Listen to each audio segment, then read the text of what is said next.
Hi kids! Hi! Do you want to see a scenario about today's 21st century education? Oh yes! And take a look at this.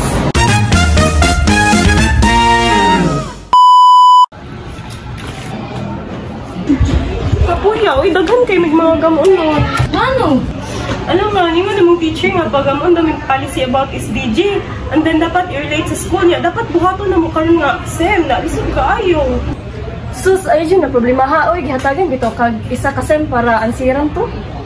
Pwede rin pero magsugod na kapangitaw isa ba ka or duha ka SDG nga pwede maka-address sa school issues na to like pag-improve sa atong recycling or di pa kapag-promote og inclusivity. Pwede sad ka mag-research sa internet para maka-come up og mga ideas. And remember best friend nga kanang ang teacher is dili mag-mind og kanang perfect policy po. Kung gusto ra sad nila makita nga nakasabot ba jud ka sa SDG. And gusto na po nila ma-reboan if naman yung ability ana nga yung mo na ma-apply creatively. Kasabot na po. So the outcome-based learning is all about the process. You will learn to tackle a real-world problems that is valuable skills in itself. Yes, Shallow, that's how outcome-based learning in 21st century. Another.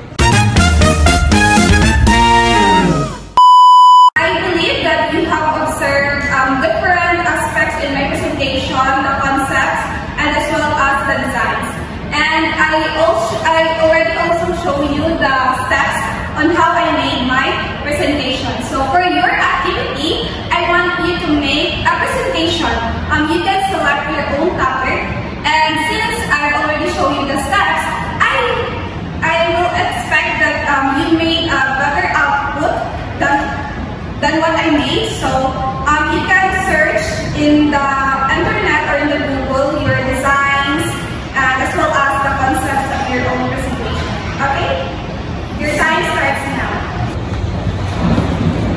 So, ako na may bahala mag-research kung unsay topic sa ato ang concept.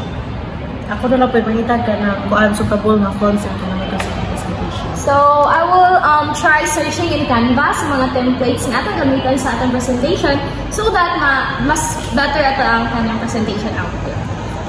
Okay, class, if you have any questions or clarifications, please don't hesitate to ask me so that I can guide you properly.